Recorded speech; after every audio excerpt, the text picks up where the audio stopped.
you might be wondering why Sonia came around in the break there, interrupted your conversation to give you a lime. Well, I am going to explain that to you.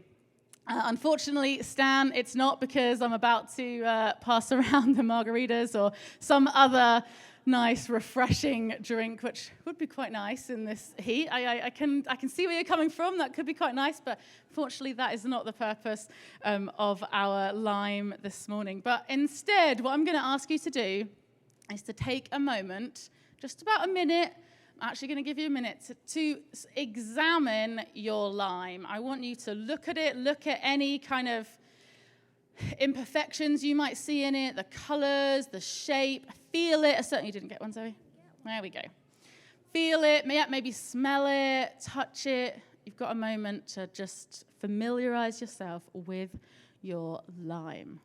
All right, well, hopefully in that time period you didn't get too attached to your lime, because Sonia is actually going to come around and collect up your lime from you. I know, I'm so sorry. Shock, horror, the lime is disappearing. If I asked you right now, having had those few moments with that lime, to come and pick out of this box here, your lime, the lime that you just spent that time examining, who thinks, but just by a show of hands, who thinks they could come and find their lime? Okay, Az is confident. He thinks he could find his lime. Anyone else? Rich, they're all green, unfortunately, so I'm not sure that you could. Yeah, 50-50. Okay, John, feeling confident. Okay, so there's a few. Gwen, I see that shake no. You're like, they're all green. Yeah, exactly. That's exactly what. Yeah, they're all limes, right? It would be fairly tricky to do that. You didn't have long to look at your lime. They do all look pretty similar. They all look like a lime. Well, this is actually how a university professor at the University of Northern Iowa began his first class with a new group of students one time. It was the beginning of the school year, beginning of the semester. He came into class and with a bag of, they were actually lemons, but limes were a more cost-effective way. I went to the store to buy lemons yesterday and was like, okay, well, I think we'll use limes because lemons are really expensive. Anyway, so he came in with lemons, and he did exactly the same thing. Gave everyone in the class a lemon and tasked them with taking it home with them and for the next week examining it, spending time with it, looking at it, feeling it, again, looking at the patterns, all of those things. And he made sure to tell them to bring it back with them the following week when they had that same class again. And at the beginning of that class, again, without warning, after that week they'd had with their lemon, he collected them in. And then he had the students come up and find their lime. Now, surprisingly, I'm amazed by you guys' confidence after the 30 seconds or minute that you spent with your lime, because surprisingly to me, when I was reading this story, the students, pretty much all of them, were able to identify their lemon out of that bag. And so what was the difference? For those of you who are less confident that you could do it right here and now, what was the difference between those students and us here in this moment? Well, it was time. They had a week to explore that lemon, to spend time with it, to familiarize themselves with it, to get to know it.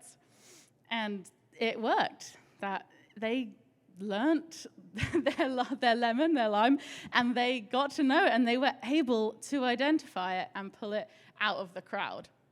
And as we've been journeying through the life of David together over the last few weeks, we have been spending time, stopping, taking a moment and spending time to notice certain things about David, about how he lived his life, and about what his relationship with God looked like in the context of his life. And we've mentioned multiple times in that this phrase, this enduring description of David that we actually read in Acts 13, verse 22 of David, and that is that David was a man after God's own heart. That is the kind of overall enduring description of David and who he was. And in Acts 13, in verse 22, these are the words that it says. It says, God testified concerning him. I have found David, son of Jesse, a man after my own heart. He will do everything I want him to do. God knew him, God knew his heart, and he knew he was going to do everything that he needed him to do. Imagine God saying that about you. When I think about that, like, it kind of seems unimaginable also, and it sends shivers down my spine. Such powerful words being spoken about you. But how did David accomplish this in his life?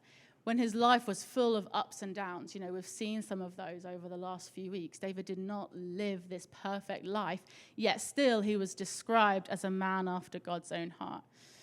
And this morning, I want to suggest that above all else, David being a man after God's own heart really was about the level of intimacy that David had with the Lord and the level of intimacy that David pursued with the Lord.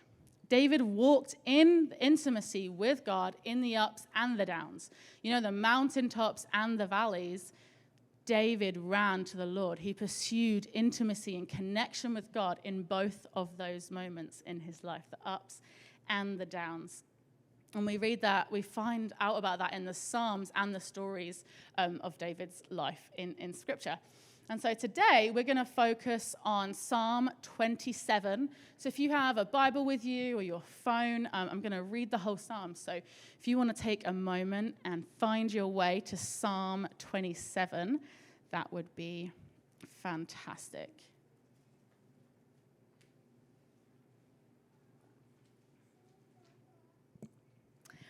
And this is one of those psalms we don't know exactly when in the life of David it was written. Some of them, they're easy to figure out kind of when in the chronology of his life he might have written them. This isn't one of those.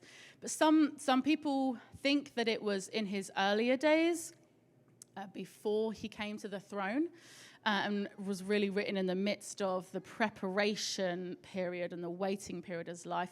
And others think that actually it was much later, and that what we're getting here is him reflecting on his experiences of life. But either way, what we see for sure is what we so often see in David's writing, is it's like we're invited into his process. And I love that about it. We get invited in. I was actually talking with Zoe this week about being a verbal processor and some of the challenges of that, but some of the good things of that. And it's like David almost was a verbal processor in the way he wrote his psalms. So often when we read them, you watch him go through a process, and this is a good example of that. So I'm going to go ahead and let's read this psalm together. The Lord is my light and my salvation. Whom shall I fear? The Lord is the stronghold of my life. Of whom shall I be afraid? When the wicked advance against me to devour me, it is my enemies and my foes who will stumble and fall. Though an army besiege me, my heart will not fear. Though war break out against me, even then I will be confident. One thing I ask from the Lord, this only do I seek, that I may dwell in the house of the Lord all the days of my life, to gaze on the beauty of the Lord and to seek him in his temple. For in the day of trouble, he will keep me safe in his dwelling. He will hide me in the shelter of his sacred tents and set me high upon a rock. Then my head will be exalted above the enemies who surround me. At his sacred tent, I will sacrifice with shouts of joy. I will sing and make music to the Lord. Hear my voice when I call, Lord. Be merciful to me and answer me. My heart says of you, seek his face. Your face, Lord, I will seek. Do not hide your face from me. Do not turn your servant away in anger. You have been my helper. Do not reject me or forsake me, God, my Savior. Though my father and mother forsake me, the Lord will receive me. Teach me your way, Lord. Lead me in a straight path because of my oppressors. Do not turn me over to the desire of my foes or false witnesses. Rise up against me, spouting malicious accusations. I remain confident of this. I will see the goodness of the Lord in the land of the living. Wait for the Lord, be strong, and take heart, and wait for the Lord. There's so much wisdom, so much depth in this psalm as I think about it and just mull over this. There's so much that we can pull from this, so much that we can learn from this moment, these moments in David's life. And it makes me want to sit at his feet and ask him questions about, you just know there's some good stories behind some of the things that he's writing here. You know, I'm like, I want to know what happened to make you say this, to make you experience this. And I love to think about getting to heaven and getting to have some of those conversations with some of these people. Whether I'll care about that by the time we get there or not, who knows? But I love to think about that. Like, I want to know what motivated these people to write these, or what experiences caused these things to be written. So we're going to zoom in for a moment on verse 4, which is where we read this. One thing I ask from you, Lord, this only do I seek, that I may dwell in the house of the Lord all the days of my life, to gaze on the beauty of the Lord and to seek him in his temple. This one thing I seek, this one thing I ask. David is singular in his attention, in his focus, in his affection in this verse. And if we were to sum up, you know, if David had a life verse, I mean, he wrote this, but if he had a life verse, I feel like this would be it. The enduring message of his life was, this one thing I ask, this one thing I seek, that I may dwell in the house of the Lord. Gaze on your beauty, Lord, all the days of my life. That was the cry of his heart. In the different seasons he found himself in his life, that was the thing that remained. The desire for intimacy. The desire for intimate knowledge of and connection with his Creator, his Lord. And intimacy can be an interesting concept or word to get our heads around. I don't know about you, but when I think of the word intimacy, it's kind of a weird word. It has lots of different maybe connotations and meanings. And I think often when we think of that word, the main thing or the first thing that comes to mind is kind of more the intimacy that you find in a romantic relationship. Maybe the intimacy that's reserved by God for the context of marriage. And that then gets a little bit weird and awkward when we think about we're supposed to be intimate with God. Like, how do those two things relate? How do we connect those things together? What does intimacy look like with my Creator if intimacy is also about love and about marriage and those types of things? And so it can be hard to figure out how we have intimacy with God. And this is not helped by some of the songs, honestly, that we sing. You know, there's the phrase, Jesus is my boyfriend songs. And it's true. There are lots of worship songs out there that there are some phrases in them, some of the lyrics to them that you're like, oh, you could sing that to your boyfriend and it wouldn't be weird. So much so that actually when we ran the leadership school at Everyday 5 Cities, at the orientation for the students, orientation evening, we would play a game, pretty fun game with them. We thought it was fun anyway. A game with them called Love Song or Worship Song. And what we did is we'd taken lines, phrases from some worship songs and some lines and phrases from some secular love songs and pulled them out of context. And the idea was that the students had to decide, okay, read this line. Is this from a love song or from a worship song? You'd like to think that the students that had come from all over the globe to attend a leadership school would be able to correctly identify what words we would be singing to Jesus and what words you would be singing to your boyfriend or girlfriend. But it was surprisingly hard to identify, you know, with no context. And some of the phrases that we sing, a lot of fun doing that. But it does help prove this point that in what does intimacy look like and how is it different from the worldly view of intimacy or the romantic view of intimacy. And see, the intimacy that David is describing here is a choice. He's choosing to seek relationship, seek the presence of God, seek intimacy with him. We don't read that this one thing I just came across or this one thing just happened by mistake in my life. No, this one thing I seek. Seek is a very active word. There's intentionality on David's part to pursue and to remain in intimacy with the Lord. He's seeking times of connection with God. And so there's an intentionality that comes with intimacy. Those two things can't be separated. They have to happen together. And that's true with any relationship, right? Whether it's a romantic relationship, a friend relationship, even us all sitting in this room. We could come every week for the next 10 years, sit together in this room, and if we did not choose to actually engage with one another, get to know each other, speak with each other, ask questions, would we actually get to know each other any better? The chances are no. The chances are, in 10 years' time, we wouldn't have any deeper connection or relationship with each other, even though we had spent time in each other's presence. Time in each other's presence isn't enough on its own. There is an intentionality that it takes to really develop intimacy and connection. And it's the same with God. We have been granted a free, full access pass into God's presence.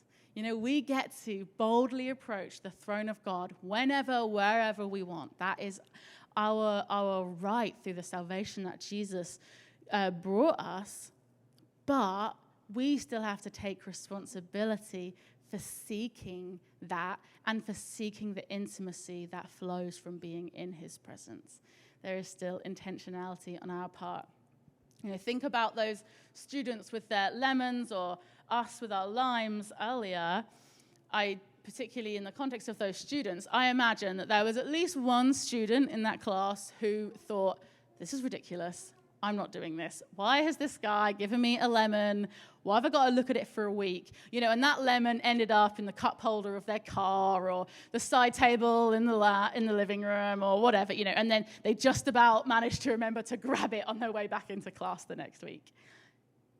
For that student, when they were then asked to identify their lemon in that bag of lemons, they would have had a really hard time because they had not been intentional with the task given to them. They had not taken the time to familiarize themselves with that piece of fruit. However stupid that task seemed, they hadn't done it. And so when it came to the point of it, they couldn't do it. They couldn't complete the task.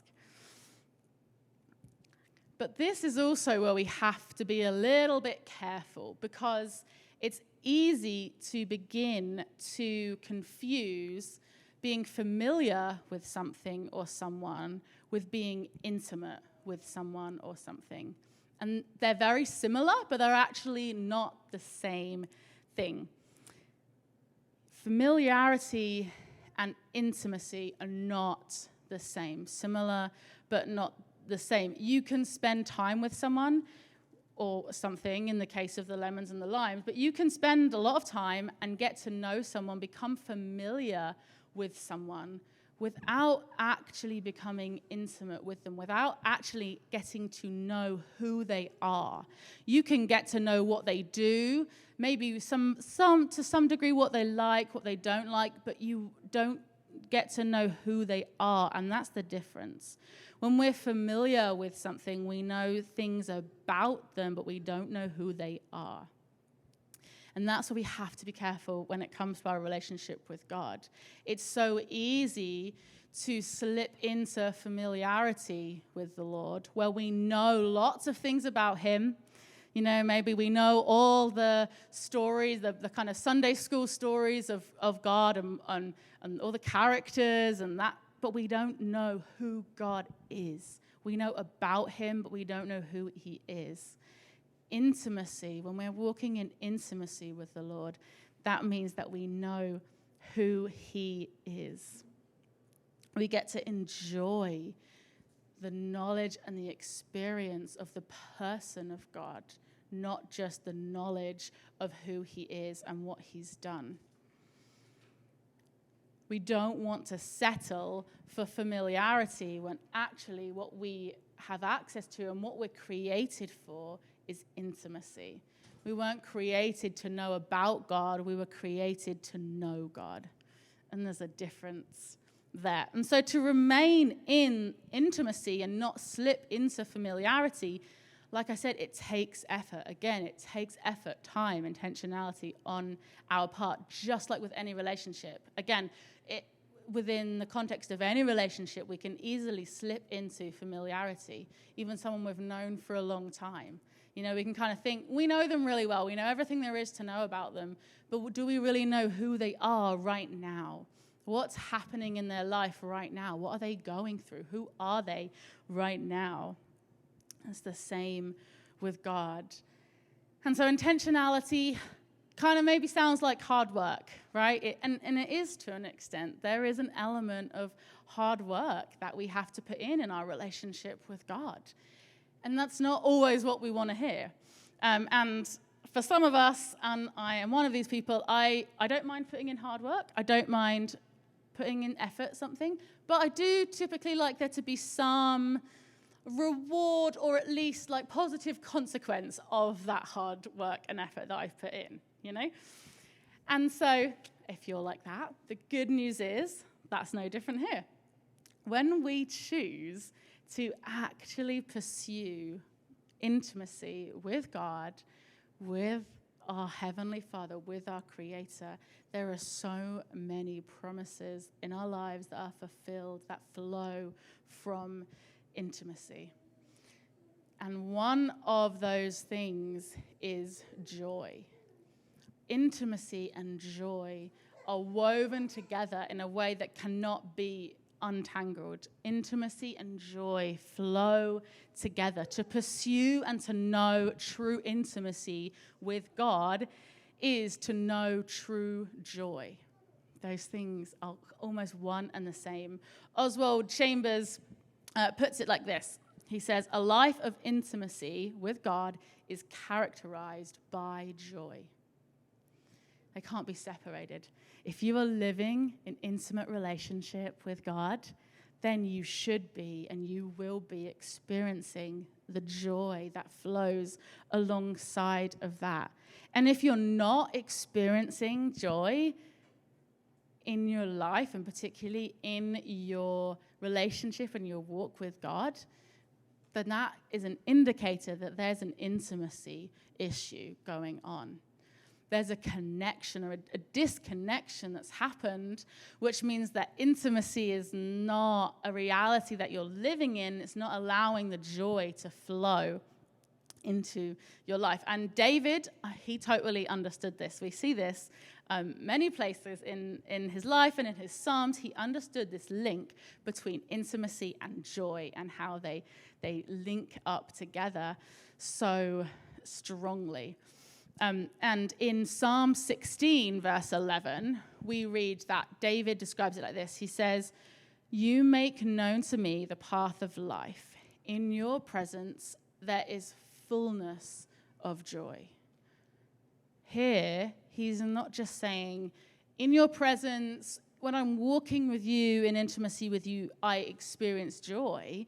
He's saying there's fullness of joy, the absolute best experience of joy that could ever be experienced is found in the presence of God and in a life lived in intimacy with him. That's how I want to live my life and how I want to experience joy. You know, I don't just want to settle for a little bit of joy on a Friday night, going to the movies or doing something that's enjoyable. I want fullness of joy, and that is found in God's presence, in intimacy with him. Because joy is a good feeling, right? And it is. It's part of joy. It's an emotion. It's an experience that we have, an emotional experience that we have, and that's okay. That's not wrong. And I am a big Christmas fan. Anyone who knows me at all will know that about me. I love Christmas. Very excited. I'm sure Rich could probably tell you how many days it is till Christmas. He tends to just know those types of facts. He also loves Christmas a lot. You may think it's a little early to be talking about and thinking about Christmas already, but it got brought up in my week this week because I asked Maya, I asked her something, what is one thing that you're looking forward to at the moment or that you're excited about or something good that is coming up in your life? And her answer was Christmas. Which made me laugh too, just like you guys just laughed. That was my response too.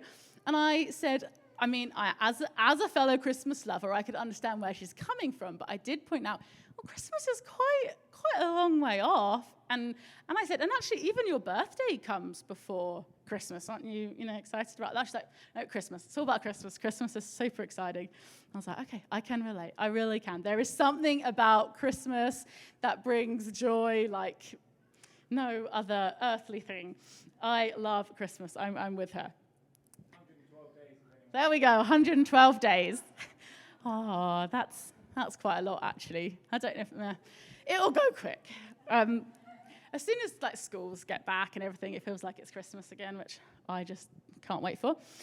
So yes, the joy that Maya or I or any of you experience about Christmas is what makes us eagerly anticipate it happening again. When we experience joy in a moment or to do with a certain time, experience or event, it's the remembrance of that joy that makes us eagerly anticipate that thing happening again. If I didn't experience joy at Christmas, I wouldn't be excited for it to happen again. If I love going surfing, if I didn't experience enjoyment when I was surfing, I wouldn't want to do it again. It's the remembrance of the joy you experience that helps you to eagerly anticipate that thing happening again. And that is the same in our relationship with God. It's the experience of joy that we have in his presence that helps us to eagerly desire and anticipate another moment in his presence. Whether that's in 5 minutes' time when we go back to him in prayer, whether that's in, a week's time when we show back up to church, whatever that is, joy is not just an emotion that we feel in a moment. It's actually a driving force, a driving factor that pushes us towards intimacy with God and pushes us towards connection with him in that pursuit of a relationship with him. Charles Spurgeon, in one of his sermons, says this: "The joy of God is attractive and fitted to inspire us with love for him, and to make us, as it were, run after him." And that's the thing. We experience the fullness of joy in his presence. And that drives us, that pushes us, that makes us run after him more and more and more. Joy doesn't have to be a fleeting emotion. When we allow it to become more than that, it becomes this driving force. And one of David's favorite expressions of joy seems to be, because we see this in this psalm, in Psalm 27, and then in multiple other psalms when he's talking about joy, he seems to enjoy expressing it through a shout of joy. It's an interesting phrase or an interesting expression. I'm not sure I fully understand what he's saying there. I'm not sure I've ever just... Well, there we go, exactly. Or just spontaneously given a shout of joy. But that's what it makes me think of. When I read that, it makes me think of the people at the ball game or the concert who are hooping and hollering and cheering along, of which I have to admit I am one of those people. Get me in a crowd of people, regardless of what's happening, and I'll go along with it. I'm like, yeah! I'm not a sports fan, not a sports person, typically have no idea what's happening in the game, even if I'm there. But if everyone else is cheering along, I'm cheering along too. I love it. I get caught up in the moment, and it's great fun. I love a crowd. And I remember my sister one time, we were at a concert together in London, and I was cheering along, as I do, and she turned to me and was like, "You really do like to make a lot of noise, don't you?" And I was like, firstly, how have you only just noticed that about me? You've lived with me your whole life. And secondly, yes, I do. I like to get involved. But it's like a shout of joy. It's like overflow, an expression of joy in a moment that comes out in a loud way. Like, that's okay to get excited about things, to be loud, to express our emotions in these ways. And so that's what I think of. I kind of think of that, like we're in a moment of extreme enjoyment or joy, and it's like an overflow and excitement of that shout of joy. But that's not actually always the context that we see David talking about a shout of joy. If we read what's happening around this phrase here, starting at verse 5 in Psalm 27, this is actually how it starts. He says, "For in the day of trouble, he will keep me safe in his dwelling. He will hide me in the shelter of his sacred tent and set me high upon a rock. Then my head will be exalted above the enemies who surround me. At his sacred tent, I will sacrifice with shouts of joy. I will sing and make music to the Lord." The context here of David letting out a shout of joy looks a little different than maybe what I was imagining. David is obviously in the middle of something challenging. In fact, he actually describes it as the day of trouble. Like, that doesn't sound like Christmas morning or being at a ball game and being excited with a crowd. Like, that's something slightly different. But even in the day of trouble, whatever that meant for David, his response was a shout of joy. And it actually says a sacrifice. That shout of joy cost him something. Like Rich was sharing earlier at the end of worship, you know, when we bring a sacrifice of praise, it costs us something. Sometimes it's the same with joy. We can think that joy is just an emotion, and so therefore any kind of expression of joy is going to be an overflow of an emotion we're already feeling. But actually what we're reading here is that sometimes it's a sacrifice, and sometimes we're giving that shout, that expression of joy, not out of the place of feeling it yet, but out of the place of knowing who God is and what he is doing, even if we're not seeing it, because we live in intimacy with him and we know who God is, not just know things about who he is. And so that is where David's joy is able to come from in that moment. It's not just an emotion that he's feeling there and then, because I doubt that on a day of trouble, any of us, our first go-to emotion that we actually sense and feel in our body is joy. That would be unusual. But the joy that flows from intimacy with God, the joy that flows from the knowledge of who God is available to us on the day of trouble, just as much as it's available to us when on Christmas morning when we're feeling that emotion of joy in the moment.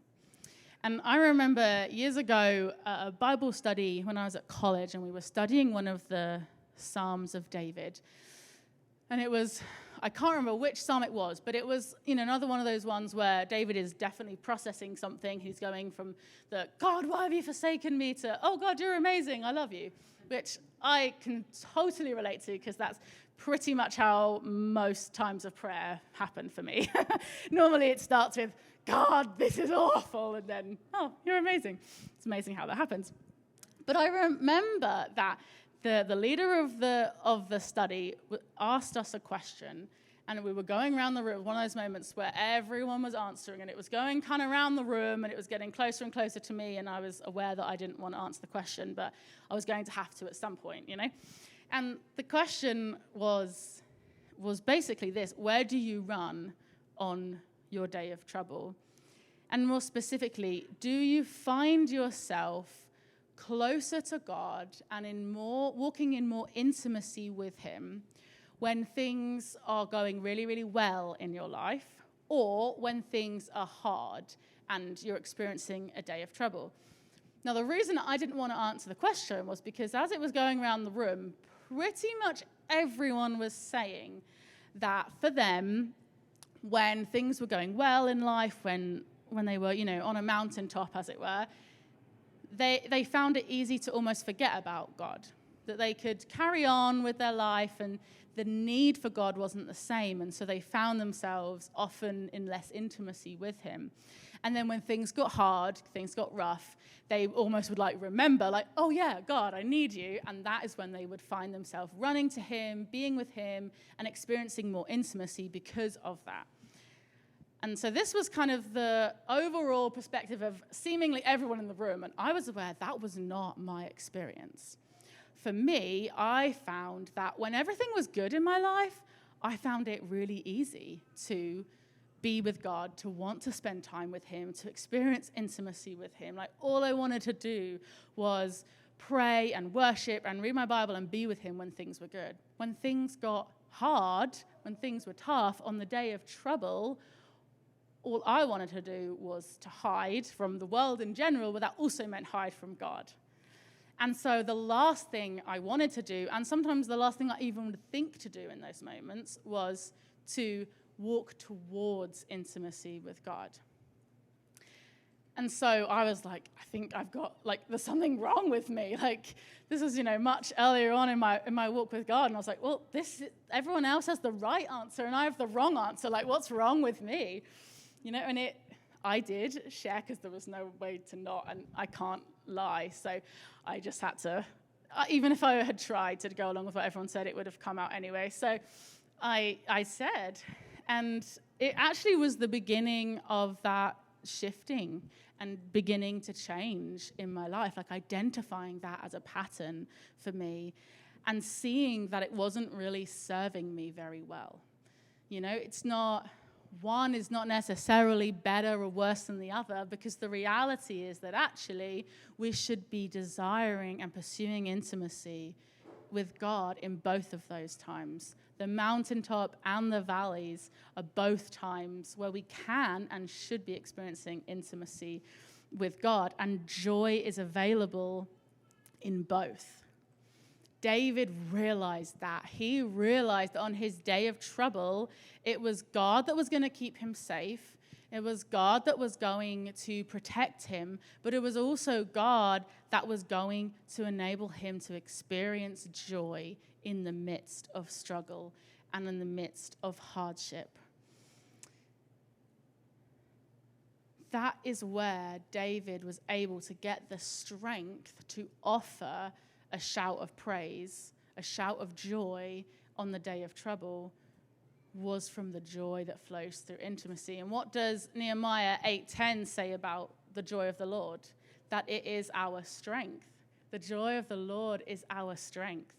When we choose intimacy, we get joy and strength are connected. Just like joy and intimacy are connected, joy and strength are connected. Strength flows from joy, and joy flows from intimacy. And so in those moments of hard times, in those moments of good times, pursuing intimacy with Jesus is the key to strengthening ourselves in the Lord, strengthening our faith muscle. It is, and it's like stretching out a muscle, strengthening a muscle, building a muscle. And in the natural, to build muscle, to actually build our muscles, it involves breaking down our muscles first. I'm learning that the hard way at the moment. I'm trying to get some more muscles and tone up parts of my body, and I'm learning that you have to go through the process of the muscle breaking down, which hurts and is painful, and to me seems completely counterproductive. I don't really understand why it has to be that way, but apparently it does. And so, but it's the same, like, we have to experience sometimes, unfortunately, the breaking down of the muscle to actually build the muscle and build the muscle of our faith and strengthen our faith. When we understand that fullness of joy is found in the intimacy of God's presence and not in our circumstances, we understand that we have access to joy regardless of our circumstances, because we still have access to God's presence. We always have access to God's presence. Day, night, good times, bad times, we have access to his presence. And if we have access to his presence, we have access to intimacy, and therefore we have access to joy. We can access those things whenever we need them and whenever we choose to participate in that relationship. Cultivating a life of intimacy with God involves choosing him and his presence in the valleys and the mountaintops. Both. It's not one or the other. It's both. Joy in his presence is always available as we walk through life in intimacy with him. And this is a beautiful, beautiful thing. It's so beautiful that we, because of what Jesus did for us, we get to access his presence and the intimacy that we were created for. Man was created for perfect communion and intimacy with God. Think of Adam and Eve walking in the garden with God every evening. That's what we were created for. And through Jesus, that's what we have access to. I can't imagine Adam and Eve not experiencing joy while they were walking in that garden with God night after night. We get to have access to that intimacy and that joy through Jesus. And so in kind of wrapping up today, in verse 8, David makes a vow to the Lord. And he says this, "Your face, Lord, I will seek." Super simple. Not very many words, not a complicated idea.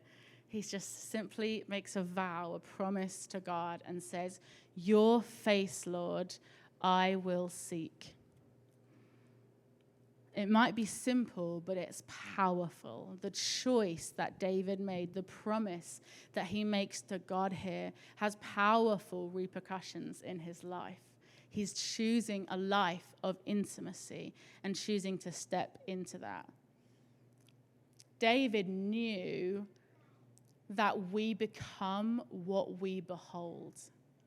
The things that we choose to fix our attention on, to spend our time around, is what we become. We begin, whatever it is that we focus on begins to influence who we are, what we do, what we think about, how we spend our money, what we believe, what we say, generally what we do, has big influence in our life. And David is saying here, God, I want to behold you. I want to seek your face. I want to look on your face above everything else, because I know when I do that, in the place of intimacy, that I'm going to become more like you. He's saying, I want to walk in the joy of intimacy, knowing that I'm going to become transformed into your likeness as I do so. You know, we get to go from strength to strength, glory to glory, but that's in the context of being transformed into his likeness, and that happens in his presence. We become what we behold. David knew that, and he wanted to behold God because he wanted to be transformed into his likeness. So there is so much that can happen in life that can get in the way of living a life of intimacy, right? It's true. It's not, sounds great, sounds easy, sounds simple maybe, but life happens and things happen over time, and sometimes things happen all at once, and sometimes it's just a slow drip, slow fade, and that's okay. That happens, life happens. But we have these moments where we get to refocus. We get to recommit. We get to say, Lord, I want to seek your face. We get to make that promise, that vow all over again. And so what are you beholding today? Where is your attention? What do you seek in your life? Maybe, like David, it is the Lord. Maybe you seek the Lord's face, and that's awesome. But maybe you find yourself in a situation where your gaze has shifted. That doesn't mean you haven't had times where you have earnestly sought the face of the Lord, but maybe your gaze has shifted. If that is true, it's okay. It happens. But God is inviting you this morning to shift your gaze back to his face. He's drawing you in and inviting you to look on his beauty, the beauty of his face. Or maybe for you, when I was talking about familiarity versus intimacy, that struck home. Maybe you find yourself realizing, actually, I think I'm settling for being familiar with God, for knowing things about him, but not knowing who he is, not knowing him, having relationship with him. And if that's you, again, it's okay. It happens. It's okay. But this morning, God is inviting you back into intimacy with you. He wants to step into those places where familiarity has taken over and draw you into intimacy. Or maybe it's this idea of, where do you run on your day of trouble? Are you closer with God when things are good, or are you closer with God when things are hard? It's okay, whichever end of the spectrum you find yourself on, but Jesus wants to be with you in the storm. He doesn't want you to run back to him when the storm is over, when it's past. He is with you in the storm. And this morning, he wants to show you where he already is in that situation.